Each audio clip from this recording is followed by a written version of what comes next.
الله وبركاته. إن الحمد لله وحده، والصلاة والسلام على من لا نبي بعده. أعوذ بالله من الشيطان الرجيم. بسم الله الرحمن الرحيم. اليوم أكملت لكم دينكم وأتممت عليكم نعمتي ورضيت لكم الإسلام دينا. وقال تعالى: إنا نحن نزلنا الذكر وإنا له لحافظون. وقال تعالى: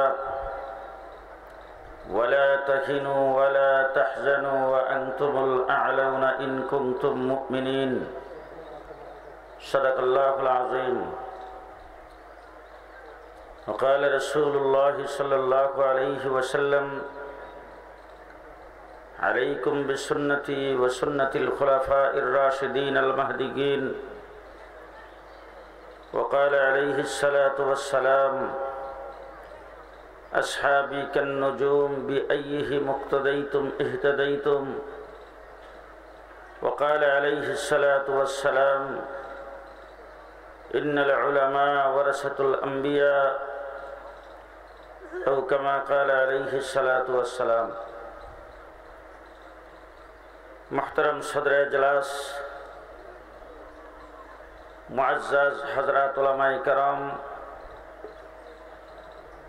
সম্মানিত অতিথিবৃন্দ, আইন শৃঙ্খলায় নিয়োজিত জয়পুরহাট জেলার বিভিন্ন স্তরের প্রশাসনিক নেতৃবৃন্দ, সমবেত সাথী ও বন্ধুগণ, দীর্ঘ সময় দেশের শীর্ষস্থানীয় উলামায়ে কেরামের জবান থেকে কোরআন এবং হাদিসের আলোকে বর্তমান সময়ের সময় উপযোগী ভবিষ্যৎ জিন্দেগির করণীয় সম্পর্কে বিস্তারিত আলোচনা আপনারা শ্রবণ করেছেন। সৃষ্টি জগতের ভিতরে আল্লাহ তাবারক ওয়া তাআলা ৮০,০০০ মাখলুকাত তৈরি করেছেন। সময় যেহেতু কম, কিছু কথা আপনারা বলবেন আর কিছু আমি বলবো। তবে একটা জানতে চাই, আপনারা যারা আমার সামনে বসা আছেন, দাঁড়ানো আছেন, আপনারা সবাই জিন্দা আছেন তো? সবাই জিন্দা তো? জিন্দা যে এই জিনিসটা আমাকে মধ্যে মধ্যে জানাইবেন। ৮০,০০০ মাখলুকাত তৈরি করেছেন। এই ৮০,০০০ মাখলুকাতের ভিতরে সবচাইতে দামি কে? হ্যাঁ, কে? মানুষ। মানুষকে আল্লাহ তাবারক ওয়া তাআলা এই জমিনের মধ্যে আল্লাহর খলিফা হিসাবে নিয়োগ দিয়েছেন। মানুষ আল্লাহর প্রতিনিধি। কার প্রতিনিধি? আল্লাহ পাকের প্রতিনিধি। সবচাইতে বেশি দামি করে মানুষকে তৈরি করেছেন। তামাম পৃথিবীর ৭৯,৯৯৯টা মাখলুকাত আল্লাহ পাক তৈরি করেছেন মানুষের জন্য, আর মানুষকে তৈরি করেছেন আল্লাহর জন্য। কার জন্য? হ্যাঁ, মানুষকে তৈরি করেছেন আল্লাহর জন্য, আর যাবতীয় সবকিছু তৈরি করেছেন আল্লাহ মানুষের জন্য। বুঝে থাকলে বলেন তো, দিন বানাইছে কার জন্য? ২৪টা ঘন্টা যদি রাত্র হইতো তাইলে সমস্যা হইতো কিনা? কথা আসতে বলেন, মানুষ যেন না শুনে। দিন কার জন্য বানাইছে? রাত্র কার জন্য বানাইছে? হ্যাঁ, আলাম নাজআলিল আরদা মিহাদা ওয়াল জিবালা আওতাদা ওয়া খালাকনাকুম আজওয়াজা ওয়া জাআলনা নাওমাকুম সুবাতা ওয়া জাআলনাল লাইলা লিবাসা ওয়া জাআলনান নাহারা মাআশা। রাত্র তোমার জন্য বানাইছি, দিন তোমার জন্য বানাইছি, জোড়ায় জোড়ায় তোমাদেরকে তৈরি করেছি, গাছ গাছালি তোমার জন্য বানাইছি, পোকামাকড় তোমার জন্য বানাইছি, সূর্য তোমার জন্য বানাইছি, চন্দ্র তোমার জন্য বানাইছি, রাতের অন্ধকার তোমার জন্য দিয়েছি, দিনের আলো তোমার জন্য দিয়েছি, হাওয়া বাতাস যাবতীয় সবকিছু তোমার জন্য বানাইছি, আর তোমাকে আল্লাহর জন্য বানাইছি। কার জন্য? কার জন্য বানাইছি? আল্লাহর জন্য বানাইছি। জেনে রাখো, ফিরিস্তাকে তৈরি করেছি, ফিরিস্তাকে জান্নাতে রাখি নাই, ফিরিস্তাকে তৈরি করে জান্নাতে থাকতে দেই নাই, গরু বাছুরকে তৈরি করে জান্নাতে থাকতে দেই নাই, হাইওয়ানকে তৈরি করে জান্নাতে থাকতে দেই নাই, জিন জাতিকে তৈরি করে জান্নাতে থাকতে দেই নাই। তাম পৃথিবীর সব কিছুকে তৈরি করে আমি আল্লাহ পাক যাকে যেখানে সেট করার সেখানে দিয়েছি, তোমাকে তৈরি করে প্রথম জান্নাতে রাখছি। যে আমরা কার সন্তান? বানরের সন্তান নাই তো কেউ? বানরের সন্তান কেউ আছেন নাকি? আমরা জান্নাতি বাবার সন্তান। কথা আসতে বলবেন না। আমরা বানরের সন্তান নয়। যারা বাংলাদেশের সিলেবাসের মাধ্যমে বানরের সন্তান সিলেবাসে লাগাইছিল, তারা ছিল বানরের সন্তান, তারা আজকে নাই। আমরা আদম সন্তান। আমাদের বাড়ি কই? ওই মধ্যে মধ্যে কিছু কাওয়া কাদের দলের লোক আছে মনে হয়, কথা কয় না। আমাদের বাড়ি কোথায়? আসতে কয়েন। আপনাদের জয়পুরহাটের এমন কোন লোক আছে যারা ঢাকাতে বাড়ি করছে? এমন লোক আছে না? বাপদাদার বাড়ি জয়পুরহাট, ঢাকাতে বাড়ি করছে, এখন চট্টগ্রামে বাড়ি করছে, আসে না নাই? বাংলাদেশের মানুষ অনেকে আমেরিকাতে বাড়ি করছে, লন্ডনে বাড়ি করছে, আছে কিনা? একদম বৃদ্ধ হয়ে গেছে, ছেলেপেলা ওই দেশে বসবাস করে, বাংলা একটা শব্দ বলতে পারে না। এমন লোককে আমি জিজ্ঞেস করেছি বাড়ি কই? বাংলাদেশ। এক ঘরের মধ্যে গেলাম, একটা 28 বছরের একটা ছেলে বসা, আমাকে দেখে কথাবার্তা বলে না। আমি তাকে সালাম দিলাম, সে শুধুমাত্র ওয়ালাইকুম আসসালাম বললো, এরপর আর কোনো কথা বলতে পারতেছে না। তারপরে আমি আওয়াজ করে বললাম, এই ঘরে কি আর কেউ আছে? একটা ছেলে যে এখানে বসে আছে, ছেলেটা কি অসুস্থ? দেখতে শুনতে খুব তাগড়া, ছেলেটা কি অসুস্থ? আমার সঙ্গে কথা বলছে না যে। পর্দার আড়াল থেকে ছেলেটার মা ডাক দিয়ে, হুজুর বাংলা মাত্রার না। বুঝেন নাই বোধ হয় আপনারা? অর্থাৎ সিলেটের মানুষ বাংলা মাত্রার না। তাই বললাম যে সে কে? বলে আমার ছেলে। তাহলে আপনার ছেলে বাংলা মারতে পারে না? বলে হুজুর 28 বছর বয়স, ওর বয়স যখন 6 মাস ছিল তখন নিয়ে গেছিলাম বাংলাদেশে একবার, এরপর থেকে আর যায় না। পরে বৈশাখ এলাম, বৈশাখ কফি খাইতেছি, এমন সময় তাকে আমি জিজ্ঞেস করলাম, হাউ আর ইউ? তারপরে তাকে আসতে করে বললাম, তুমি কি ল্যাঙ্গুয়েজ বাংলা? তখন সে বলে তোরা তোরা। আমি বললাম, তোরা তোরা যদি পারো তাইলে বলো তো দেখি তোমার বাড়ি কোথায়? কোথায় বাড়ি? বলে বাড়ি বাংলাদেশের সিলেট, বিশ্বনাথ। আমি জিজ্ঞেস করলাম বিশ্বনাথ কোথায়? বলে এরপর আর মাত্তারি না। তাহলে বিশ্বনাথ কোথায় বাড়ি? 28 বছর বয়স হয়ে গেছে, 6 মাস বয়সের সময় দেশে একবার আসছিল, দেশে আসে নাই, ওই দেশে বড় হয়েছে, ওই দেশের সরকারের যাবতীয় ব্যবস্থাপনায় শিক্ষাগত যোগ্যতা অর্জন করেছে, বাংলা জানে না। তারপরও জিজ্ঞেস করছি বাড়ি কই? কেন? বাবার বাড়ি ছিল বাংলাদেশে। আমাদের বাবা কি বানর না আদম? আদম আলাইহিস সালামের বাড়ি কই? এখন যদি এখানকার ওলামায়ে কেরামকে জিজ্ঞেস করি, এক একজন নবীর নাম ধরে, নবী মুহাম্মদুর রাসূলুল্লাহ সাল্লাল্লাহু আলাইহি ওয়াসাল্লামের বাড়ি কোথায়? বলবেন যে হুজুর ওনার বাড়ি মক্কায়, হিজরত করে চলে গিয়েছিলেন মদিনায়। জিজ্ঞেস যদি করি ইসুফ আলাইহিস সালামের বাড়ি কই? বলে ইসুফ আলাইহিস সালামের বাড়ি মিশরে। যদি জিজ্ঞেস করি হযরত ইব্রাহিম আলাইহিস সালামের বাড়ি কোথায়? বলে ইব্রাহিম সালামের বাড়ি মানে ইরাকে। যদি জিজ্ঞেস করি আচ্ছা নূহ আলাইহিস সালামের বাড়ি কোথায়? বলে বাড়ি ফিলিস্তিন। এরকম এক একজন নবীর কিন্তু বাড়ির ঠিকানা আছে। আমি যদি জিজ্ঞেস করি আদম আলাইহিস সালামের বাড়ি কই? যে আদমের বাড়ি সম্পর্কে স্বয়ং কোরআন বলেছেন, ওয়াকুলনা ইয়া আদম উসকুন আনতা ওয়া যাওজুকাল জান্নাহ, আদম জান্নাত তোমার জন্য বাড়ি, তুমি তোমার বেগমরে নিয়ে থাকো। তাহলে আদম আলাইহিস সালাম আমাদের কি লাগে? আব্বা। কি লাগে? তাহলে আব্বার বাড়ি যদি জান্নাতে হয়, আমাদের বাড়ি কি? হ্যাঁ, আমরা জান্নাতি বাবার সন্তান, আমাদের বাড়ি জান্নাতে। কথা বলে ঠিক কিনা? ঠিক। আল্লাহ তাবারক ওয়া তাআলা বিশেষ ব্যবস্থাপনায় আমাদেরকে জমিনে প্রেরণ করেছেন আর বলছেন ইন্নী জাইলুন ফিল আরদি খলিফা, তোমাদেরকে জমিনে আমি আল্লাহর প্রতিনিধি হিসাবে প্রেরণ করেছি। আল্লাহর প্রতিনিধি হিসাবে পৃথিবীতে আসছি। আসার পরে দুনিয়ার মধ্যে চাকচিক্যের অভাব, সুন্দরের অভাব, জি আল্লাহ তাবারক ওয়া তাআলা দুইটা রাস্তা দিয়েছেন, দুইটা ক্ষমতা দিয়েছেন। তুমি দুনিয়াতে যাইবা, তোমার জন্য গুনাহ করার অপশন আছে, তোমার জন্য নেক করার অপশন আছে।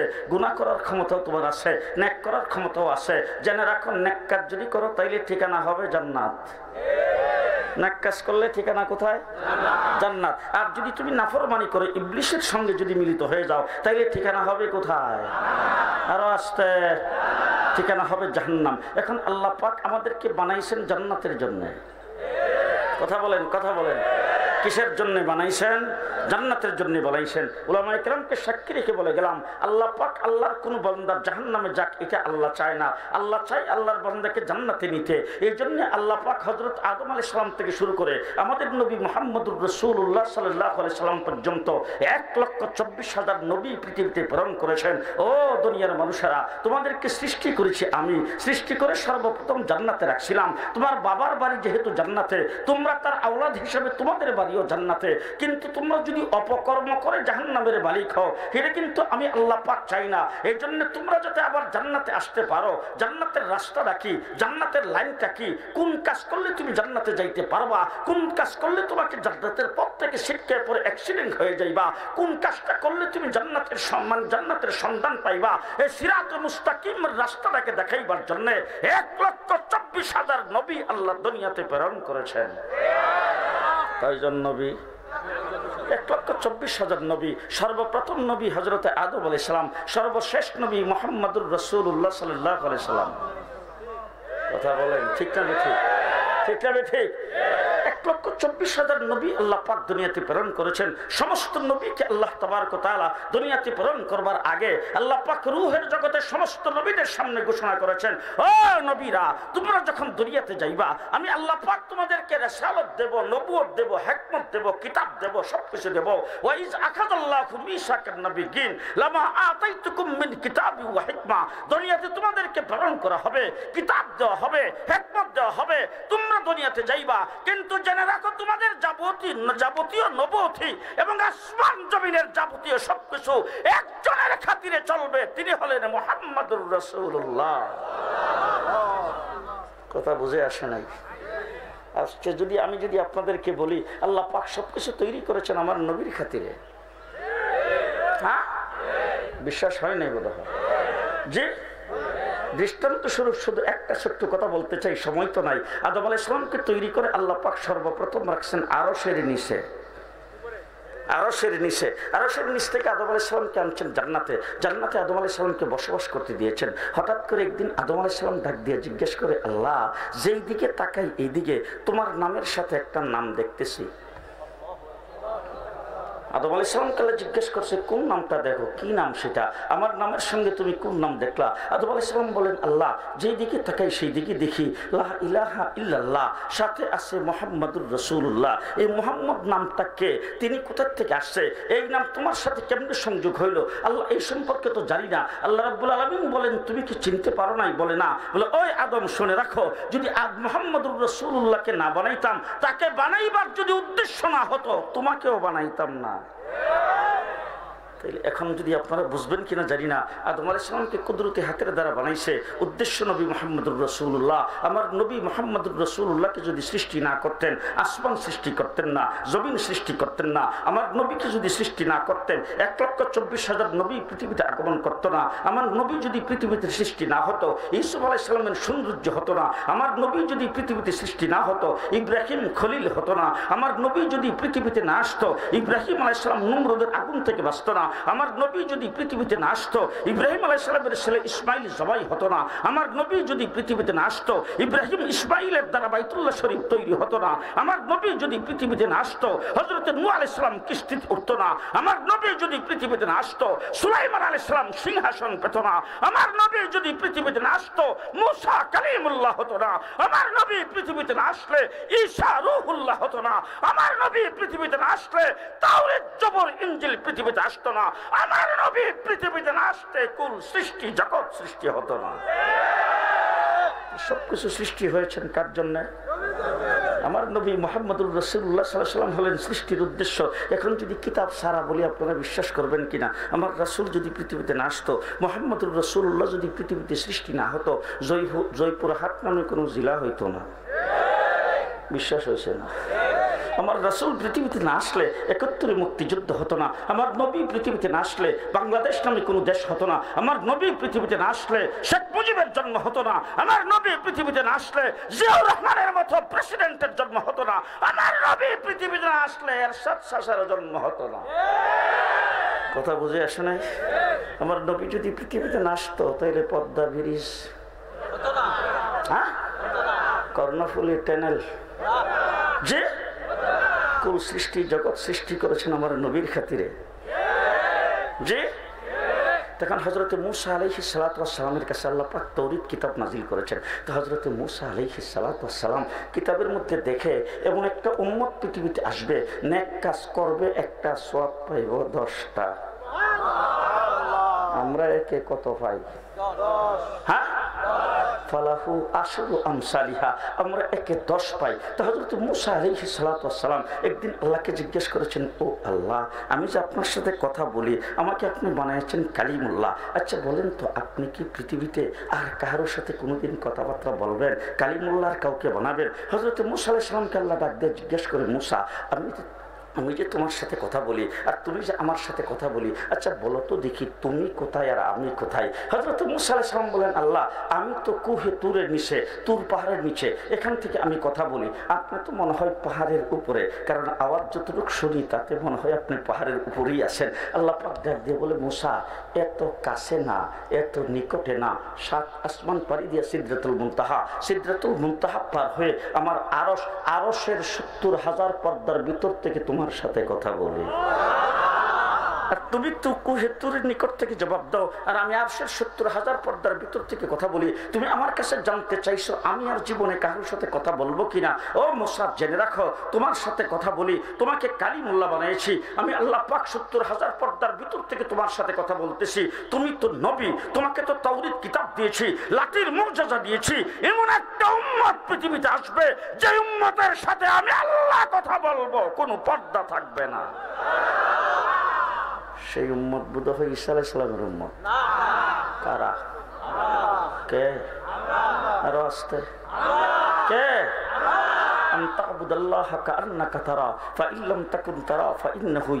নামাজের মধ্যে যখন আপনি দাঁড়াবেন তখন আপনি ইকিন করেন আল্লাহকে আপনি দেখতেছেন। সুবহানাল্লাহ পরে কয়েন, আল্লাহকে আপনি দেখতেছেন। আল্লাহকে আপনি দেখতেছেন। যদি সেই ইকিন আপনার যদি না হয়, সেটা নবীদের হতে পারে। আপনি উম্মত হিসাবে সেই ইকিন যদি আপনার না হয়, আমার রাসূল বলেছেন, ফাইল্লাম তাকুন তারা ফাইন্নাহু ইয়ারা। তুমি যে নামাজে দাঁড়াইছো, নিশ্চয় আল্লাহ তোমাকে দেখতেছে। তুমি যখন নামাজে দাঁড়ায় যখন বলছো আলহামদুলিল্লাহ রাব্বিল আলামিন, সরাসরি মূসা আলাইহিস সালাম তো কথা বলেছেন ৭০,০০০ পর্দার ভিতর থেকে। আমার আল্লাহ পাক সরাসরি তোমার সঙ্গে কথা শুরু করে দিয়েছেন, হামিদানি রব্বি। বেশি জোরে আওয়াজ করলে মেয়ে লোকে শুনবে, আসতে। আপনি যখন খালি বলছেন, শুধুমাত্র বলছেন আলহামদুলিল্লাহ রাব্বিল আলামিন, আমার আল্লাহ বলেন হামিদানি রব্বি, আমার বান্দা আমার প্রশংসা করেছে। ও মুসলমান, সেই নবীর উম্মত খুশি না বেজার? শেষ কথাটা ভালো করে শুনেন। হযরত মূসা আলাইহিস সালামকে আল্লাহ বলেন, মূসা, তোমার সঙ্গে কথা বলি তো পার্ট টাইম, যখন দরকার হয় তোমাকে ডেকে আনি, আনার পরে তোমার সাথে কথা বলি। একটা উম্মত আসবে, সেই উম্মতের সঙ্গে 24 ঘন্টা আমি আল্লাহ পাক যে কোনো সময় কথা বলার জন্য আমার কথার ভান্ডারটা তাদের হাতে ছেড়ে দিয়ে রাখবো। সেই ভান্ডার হলো 30 পারা কোরআন। আমাদের কাছে নাই তো। ঢাকারটা আর আপনাদের জয়পুর হাটেরটা এক না, সৌদি আরবেরটা আর আমাদেরটা। জি, সৌদি আরবের সূরা ফাতিহা আয়াত হলো 21টা, আমাদের দেশেরটা 7টা। যে 30 পারা কোরআন আজকে 1450 বছর আমাদের কাছে আসে না নাই? আর জোরে আছে? সুতরাং মুহাম্মদুর রাসূলুল্লাহ সাল্লাল্লাহু আলাইহি ওয়াসাল্লামের আদর্শ আদনার চাইতে আদনা সুন্নত। রাস্তা দিয়ে হাঁটতে যাবেন, হাঁটার ডাইন সাইডে দিয়ে হাঁটা সুন্নত। এই সুন্নত আমাদের মধ্যে আছে না নাই? মসজিদে যাবেন, ডাইন পাও দিয়ে যাওয়া সুন্নত, এটা আমাদের মধ্যে আছে না নাই? আমার রাসূল সাল্লাল্লাহু আলাইহি ওয়াসাল্লাম মসজিদে যাইতো কোন পাও দিয়া? ডাইন পাও দিয়া। রাসূল সাল্লাল্লাহু আলাইহি ওয়াসাল্লাম দোয়া কোনটা পড়তেন? আল্লাহুম্মা আফতাহলি আবওয়াবা রাহমাতিক। আমরা এখন কোনটা পড়ি? খুব ভালো করে আজান হয়ে গেছে, তারপরে কথাগুলি আপনাদেরকে একটু বুঝাইতে হবে, শেষ করতে হবে। আরে আমার রাসূল যেই পাও দিয়ে মসজিদে গেছে, 1450 বছর পরে জয়পুর হাটের উম্মত সেই পাও দিয়ে মসজিদে যায়। আমার রাসূল যেই দোয়া পড়েছেন, আবু বকর সিদ্দিক যেই দোয়া পড়েছেন, উমর ইবনুল খাত্তাব যেই দোয়া পড়েছেন, আমরা এখন পর্যন্ত সেই দোয়াই পড়ি। দোয়ার মধ্যে কোনো বেশকম হয় নাই, সুন্নতে কোনো বেশকম হয় নাই, তরিকার মধ্যে কোনো বেশকম হয় নাই, কোরআনের মধ্যে বেশকম হয় নাই, নামাজ রুকু সাজদার মধ্যে কোনো প্রকার বেশকম হয় নাই, উযুর সুন্নত গোসলের সুন্নতের মধ্যে কোনো প্রকার বেশকম হয় নাই। 1450 বছর পর্যন্ত টিকে আসে। বড় বড় পৃথিবীতে জালেম আগমন করেছে, ইসলামের একটা পশম হিলাইতে পারে নাই। কি বলেন? পারছে? পারছে? পারছে? মুহাম্মদুর রাসূলুল্লাহ সাল্লাল্লাহু আলাইহি ওয়াসাল্লাম 1450 বছর হলো দুনিয়া থেকে চলে গেছে, এখন পর্যন্ত এই দিন টিকে আসে না নাই? আরো জোরে। শেষ কথা আপনাদের সামনে বলে যাচ্ছি, হযরত মূসা আলাইহিস সালাতু ওয়াস সালাম তাওরীত কিতাবের মালিক, তার উম্মত হলো 6 লাখ। কয় লাখ? তো মূসা আলাইহিস সালাম তার উম্মতদেরকে বলছে ফেরাউন আসতেছে, তার সঙ্গে যুদ্ধ করা লাগবে। সবগুলি ডাক দিয়ে মূসা আলাইহিস সালাম রেখে, মূসা যদি যুদ্ধ করা লাগে তুমি আর তোমার আল্লাহ কইরো, আমরা নাই। কি বলছে? আমরা নাই। আর আমার উম্মত 313 জন। শেষ কথা, শেষ কথা শুনেন, নামাজ আমরাও পড়বো, শুনেন। আমার উম্মতের সংখ্যা কত? 313। 1000-এর বাহিনী আবু জাহেল যুদ্ধ করার জন্য আসছে, মদিনার দিকে যখন আসতেছে, রাসূল 313 জনকে একত্রিত যখন করেছেন, 313 জন ডাক দিয়ে বলছে, মূসা আলাইহিস সালামের উম্মত ছিল 6 লাখ। আর মূসা আলাইহিস সালামের সামনে দাঁড়ায় বলেছে, যুদ্ধ করা লাগলে তুমি আর তোমার আল্লাহ কইরো, আমাদের পেটে ভাত নাই, পরনে কাপড় নাই, মাথার উপরে ছায়া নাই, হাতে কোনো অস্ত্র নাই, কিন্তু আমরা পরিষ্কার বলে দিচ্ছি, আল্লাহর দ্বীন জিন্দা করার জন্য, রাসূলের গায়ে যাতে কোনো আঘাত না লাগে তাকে অক্ষুণ্ণ রাখার জন্য আপনার ডাইনে বামে সামনে পেছনে লড়াই করতেই থাকবো, করতেই থাকবো। আমরা সেই উম্মত। আরো আসতে, আরো আসতে। শেষ কথা আপনাদের সামনে বলে গেলাম, 54 বছর হয়েছে বাংলাদেশ স্বাধীন হয়েছে। দেশটা 54 বছর পর্যন্ত যারাই শাসন করেছে, একদল ক্ষমতার থেকে যাওয়ার পরে আরেক দলকে বলছে চোর, চোর আর ডাকাত বলে গালি দিয়েছে। গত 15 বছর যারা ক্ষমতায় ছিল, দেশটাকে লুটপাট করে বেগম পাড়ায় বাড়ি করেছে, দেশের সম্পদকে লুণ্ঠন করেছে। এবার দেশ জুলাই আগস্টের আন্দোলনে স্বাধীন হয়েছে। এবার বাংলাদেশে ইসলাম কায়েম করতে চায়, ইসলাম কায়েম করতে চায়। আপনারা কি প্রস্তুত? প্রস্তুত আছেন? প্রস্তুত আছেন? বিশ্বনবীর উম্মত, বিশ্বনবীর উম্মত, আবাল বৃদ্ধ বনিতা, ছাত্রলীগ যুবলীগ, ছাত্রদল যুবদল, প্রত্যেক ভাইদেরকে হাতে পায়ে ধরে বলতে চাই, জীবনে নেতার জন্য রক্ত দিয়েছ, দলের জন্য রক্ত দিয়েছ, মার্কার জন্য রক্ত দিয়েছ। গত জুলাই আগস্টে বেশিরভাগকে দেশ থেকে নির্মূল করার জন্য রক্ত যারা দিয়েছ, তাদেরকে শেষ ডাক দিয়ে গেলাম, আসুন এবার কোরআনের জন্য রক্ত দেব, দ্বীন ইসলামের জন্য রক্ত দেব। কে কে প্রস্তুত? খুদ্দামুল ইসলাম সংগঠন, খুদ্দামুল ইসলাম সংগঠন আজকে এই সমাবেশের আয়োজন করেছেন। পরিষ্কার ভাষায় বলতে চাই, বাংলাদেশে কার শক্তি কতটুকু আছে, যত বড় শক্তিশালী হোক, ইসলামের বিরোধিতা করতে আসলে কাউকে সারা হবে না। আপনারা আছেন তো আমাদের সাথে? আছেন তো? আমি প্রধান উপদেষ্টার সামনে 2 জন সংস্কারের জন্য 6টা কমিশন গঠন করা হয়েছে। সেই কমিশনের যিনি প্রধান, তাদের সামনে পরিষ্কার বলেছি, যত সংস্কার করবেন, ইসলামের বিরুদ্ধে একটা শব্দ যদি আগামীতে সংবিধানে থাকে, সংবিধান বঙ্গোপসাগরে ডুবাইয়া দেওয়া হবে। প্রস্তুত আছেন তো? প্রস্তুত আছেন তো? আল্লাহ কবুল করুক। পরিষ্কার ভাষায় বলে যাচ্ছি, রাজনৈতিক কোন দল আবু সাঈদের রক্তের সাথে বেঈমানি করতে পারে, আমরা রক্তের সাথে বেঈমানি করব না। এই রক্তের উপর দাঁড়ায় বাংলাদেশে আমরা ইসলাম প্রতিষ্ঠা করতে চাই। আপনারা সবাই প্রস্তুত? আল্লাহ কবুল করুক, সকলে বলেন আমিন। আলহামদুলিল্লাহ রাব্বিল আলামিন, ওয়াসসালাতু ওয়াসসালামু আলা সাইয়্যিদিল মুরসালিন ওয়া আলা আলিহি ওয়া আসহাবিহি আজমাইন। রব্বানা আতিনা ফিদ দুনিয়া হাসানাহ ওয়া ফিল আখিরাতি হাসানাহ ওয়া কিনা আযাবান নার। আল্লাহ এই মজমাকে কবুল করো। আল্লাহ আমাদের আসা যাওয়া বসা, আল্লাহ বলা এবং শোনা সবটাকে কবুল করো। আমাদের সকলের জন্য নাজাতের জরিয়া বানাও। আল্লাহ হাসরের কঠিন ময়দানে এই মাহফিলটা নাজাতের জরিয়া বানিয়ে দাও। জিন্দিগির গুনাহগুলি মাফ করে দাও, মুর্দেগানকে মাফ করে দাও, বিমারীদের শিফা করে দাও, অভাবীদের অভাব অনটন দূর করে দাও। আয় আল্লাহ সংসার জীবনে শান্তি দাও, রহমত দিয়া ডেকে দাও। রব্বানা তাকাব্বাল মিন্না ইন্নাকা আনতাস সামিউল আলিম ওয়া তুব আলাইনা ইন্নাকা আনতাত তাওয়াবুর রহিম বিরহমাতিকা ইয়া আরহাম।